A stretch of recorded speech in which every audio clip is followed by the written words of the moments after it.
এরা তো রেশন পাচ্ছে, এরা প্রতি মাসে চাউল ডাল লবণ ইত্যাদি সবকিছু তাদেরকে ওখান থেকে দিচ্ছে, কিন্তু আমাদের স্থানীয় কেউ তো একটা চালের দানাও তো কেউ দিচ্ছে না, কর্মও তো নাই, কাজও করতে পারতেছে না।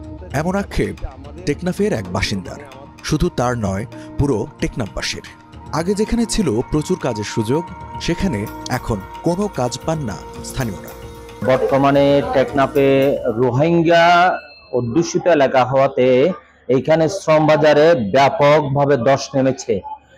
সাপোজ একটা কাজ যদি একজন দিনমজুর যেখানে 600 টাকায় কাজ করে, সেক্ষেত্রে একজন রোহিঙ্গা কাজ করতে 300 টাকা বা 400 টাকায়। কিন্তু আমরা তো তাদের সাথে কোনো সংঘর্ষ নাই, কিন্তু আমাদের দুঃখ হচ্ছে একটা, আমরা যে কাজকর্ম করে চলতাম, এখন তারা এই টেকনাফে বিভিন্ন জায়গায় বিভিন্ন কাজকর্মতে লিপ্ত হয়ে আমাদের কাজকর্ম এখন আমরা পাচ্ছি না।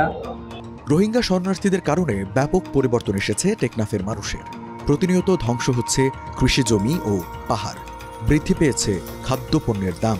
রোহিঙ্গারা তাদের নিজস্ব জনবল দিয়ে এই কর্মক্ষেত্রগুলো দখল করে নেয়, যার কারণে টেকনাফের স্থানীয় নাগরিকদের যে শ্রমবাজারের যে একটা আমরা পূর্বে একটা কর্মসংস্থান দেখতে পেতাম, তাই এই মুহূর্তে সেই রোহিঙ্গাদের কারণে তা বিলুপ্ত বললেই চলে। একদিকে পাহাড়, একদিকে নাব নদী, পাহাড়ও বন্ধ, নাব নদী বন্ধ। হ্যাঁ, এই দুইটাই বন্ধ। এখানে তো অনেক আপনার লোকরা অসহায়, আপনার এখানে কোনো কাজ কর্মহীন। আপনার এই রোহিঙ্গা সবকিছু ওনাদের দখলে, শ্রমবাজার বলেন, কৃষি কাজ বলেন, সবকিছু ওনারা করতেছে। আপনার নানা অপরাধ কর্মকাণ্ডেও জড়িয়ে পড়েছেন রোহিঙ্গারা।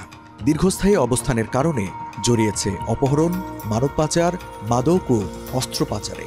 নাগরিকরা কি পরিমাণে যে অসুবিধায় রয়েছে রোহিঙ্গাদের কারণে আমাদের টেকনাফ উপজেলার স্থানীয় নিরীহ নাগরিকদের যে সমস্যাগুলো হচ্ছে, এই সমস্যাগুলো আসলে ফাইন্ড আউট করা দরকার, এই সমস্যাগুলো নিয়ে কাজ করা দরকার।